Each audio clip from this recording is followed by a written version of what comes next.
Le 7-10 Listen anywhere. وحده من سوريا. sur France Inter. Géopolitique, bonjour Pierre Aski. Bonjour Nicolas. Pierre, vous revenez sur la situation en Ukraine après les bombardements russes d'hier. Après des mois de tergiversation, Joe Biden a donc tranché quand on ne l'attendait plus. Il autorise les Ukrainiens à utiliser les missiles longue portée américains à frapper en territoire russe. Ça fait des mois que le président ukrainien Volodymyr Zelensky le demandait de manière pressante, mais Joe Biden hésitait à se lancer dans cette nouvelle escalade contre l'armée russe, en pleine campagne électorale de surcroît. Sa décision a été motivée par l'entrée dans le combat de soldats nord-coréens, une escalade majeure du côté russe, une internationalisation qui appelait une réponse des alliés de l'Ukraine. Avec la victoire de Donald Trump, il est libéré de cette pression de politique intérieure et il a enfin pris cette décision courageuse qui, si elle n'inversera pas le rapport de force, soulagera la pression que subit actuellement l'Ukraine. Le revers de la médaille, c'est que dans 2 mois, Trump s'installe à la Maison-Blanche, beaucoup moins déterminé à aider l'Ukraine, et donc susceptible de revenir sur cette mesure. Ces 2 mois seront donc déterminants.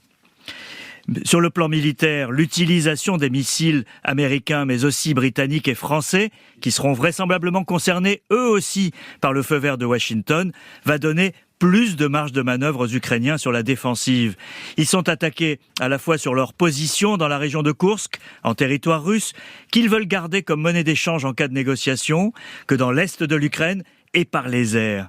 La décision américaine a été saluée comme il se doit à Kiev, même si les dirigeants ukrainiens doivent être amers qu'elle ne soit pas venue bien plus tôt.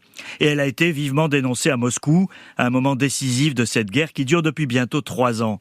Les 48 heures qui ont précédé ont été très particulières. Il y a eu d'abord l'appel téléphonique entre le chancelier allemand Olaf Scholz et Vladimir Poutine, son premier échange avec un dirigeant occidental important depuis 2 ans. Et hier, la Russie a mené l'un de ses plus importants bombardements des villes ukrainiennes, faisant 11 morts et visant le système électrique en partie détruit. Et y a-t-il, Pierre, un rapport entre tous ces événements ? Alors écoutez la réaction du Premier ministre polonais Donald Tusk, un grand soutien de l'Ukraine. Personne n'arrêtera Poutine avec des appels téléphoniques. L'attaque de la nuit dernière montre que la diplomatie téléphonique ne peut pas remplacer le soutien de tout l'Occident à l'Ukraine. Fin de citation. La décision américaine sur les missiles lui fait écho et va dans son sens. Le lien entre tous ces événements, c'est Donald Trump et son équipe ukraino-sceptique, voire avec des sympathies pro-russes. Trump avait promis de régler la guerre en Ukraine en 24 heures, avant même d'entrer à la Maison-Blanche. Poutine a voulu en profiter en redoublant ses attaques à un moment qui lui était favorable. Le baroud d'honneur de Joe Biden en faveur de l'Ukraine vient bien tard pour inverser le cours de l'histoire. Il va en tout cas compliquer la tâche de tous ceux qui misaient sur un lâchage et une capitulation de l'Ukraine. Pierre Aski, merci.